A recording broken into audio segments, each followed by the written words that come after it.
There is a specific kind of punishment the world reserves for people who follow their conscience. It does not arrive as a dramatic fall. It arrives as silence. The promotion that stops coming, the phone calls that dry up, the colleagues who suddenly have trouble meeting your eyes, the slow, quiet withdrawal of everything that was promised, delivered not as a consequence of failure, but as a consequence of integrity. Kenzo Tenma was one of the most promising neurosurgeons in Germany, engaged to the hospital director's daughter, career trajectory pointing straight up.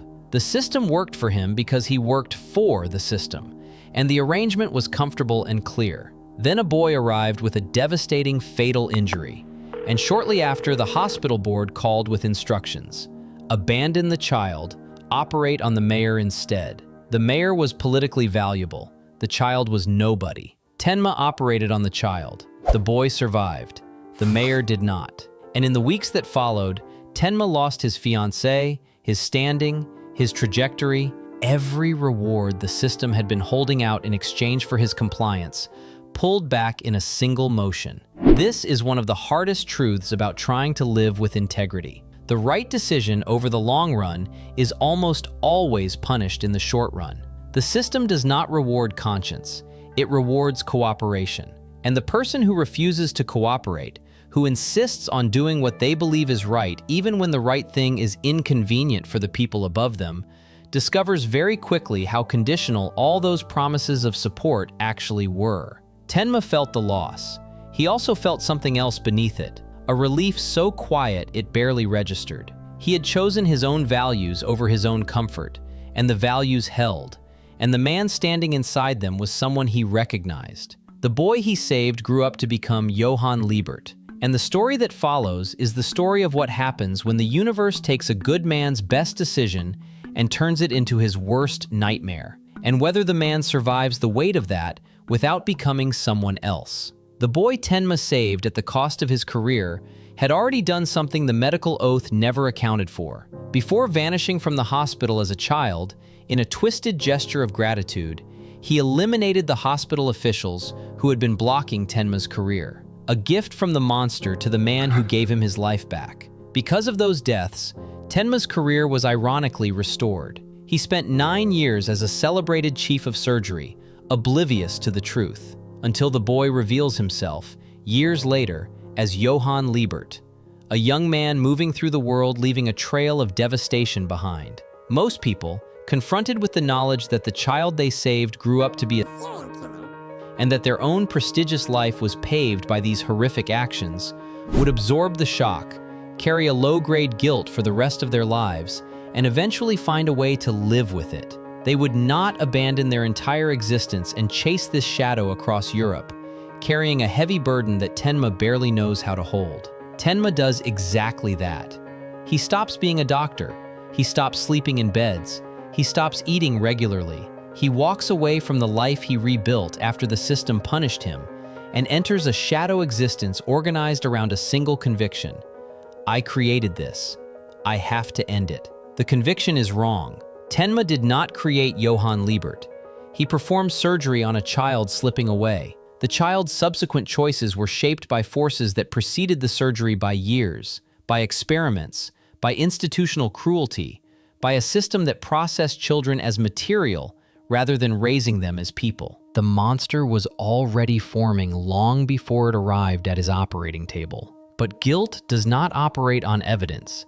Guilt operates on proximity. The closer a person stands to a catastrophe, the more responsible they feel, regardless of whether their actions actually caused it.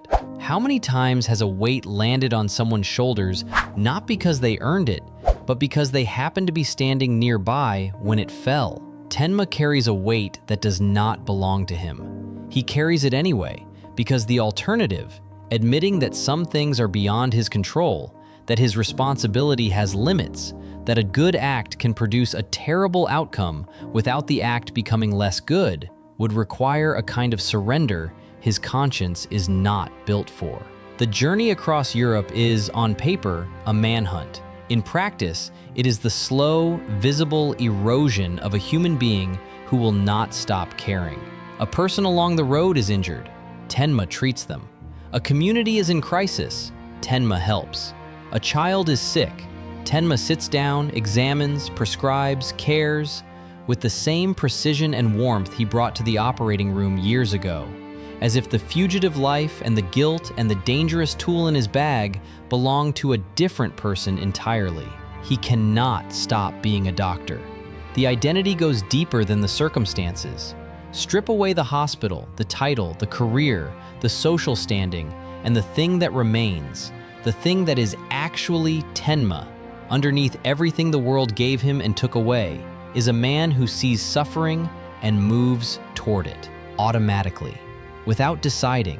This is the exhaustion that nobody talks about. Not the exhaustion of working too hard or sleeping too little, the exhaustion of being the person who cannot look away, the one who absorbs other people's pain because something inside them will not let them walk past it, the one who gives and gives and gives, not because they are performing generosity, but because something in their wiring responds to need, and the wiring does not have an off switch. The path of not caring, the shortcut where a person decides that other people's problems are no longer their concern, looks, from a distance, so much lighter, so much less heavy, so much more survivable. And Tenma, hunted and exhausted and barely holding his body together, walks past that shortcut every single day and does not take it. Not because he is a saint. The version of himself that would take the shortcut is a version he cannot recognize. And recognition,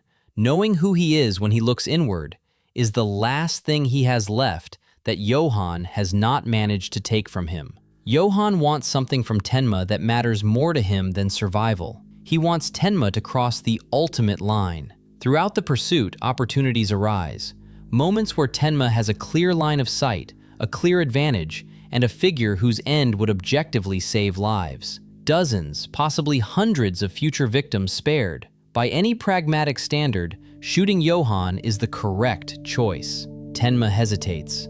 Every time. Johan understands the hesitation better than Tenma does. He knows it is not weakness, and it is not indecision. It is the last wall, the final structure separating Tenma from everything Johan believes about the world, that life is disposable, that kindness is a temporary illusion, that given enough pressure, any person will cross into the dark, because the dark was always there, waiting for permission. If Tenma crosses that line, Johan wins. Not the physical contest. Johan has never cared about his own survival. He wins the philosophical one. He proves that the man who sacrificed everything to save a life can be made to destroy one. That the principle Tenma built his identity around, all lives carry the same weight, breaks under enough suffering. That goodness is not a foundation, but a performance that collapses under enough pressure. Tenma's refusal to fire is not about Johan, it is about Tenma. It is the insistence, maintained at a cost that would have shattered most people years ago, that who he is matters more than what the situation demands. The world can take his career, his freedom, his health, his safety, his peace of mind, and still not reach the thing it keeps grabbing for. The part that chose the boy over the mayor.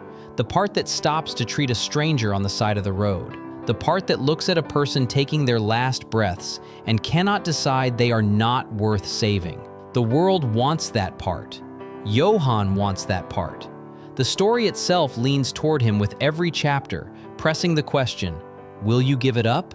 Will you finally stop being who you are? And the answer, delivered not through speeches, but through the stubborn, painful, exhausting act of continuing to be Kenzo Tenma, is no.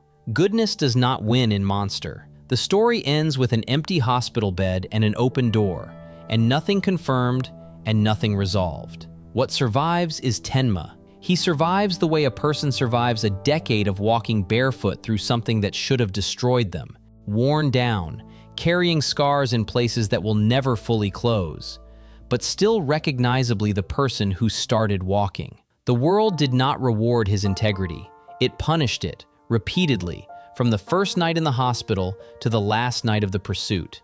And at no point during the punishment did the world offer a satisfying reason to keep going.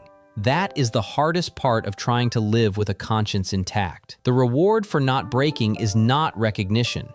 It is not the satisfaction of watching the bad thing get defeated and the good thing rise in its place. The reward is quieter and harder to hold. The ability to look inward and find, still standing, the person who made the choice that started all of this. The mirror this story holds up does not flatter. It shows the cost clearly. The loneliness of caring when the world does not care back. The exhaustion of carrying weight that belongs to circumstance rather than to conscience. The daily, quiet temptation to simply stop, to take the shortcut, to turn off the part that hurts, to let the world have what it keeps reaching for. And somewhere beneath all of that, barely visible but impossible to miss once it has been seen, the stubborn and unreasonable refusal to let go of the only thing that was ever truly yours.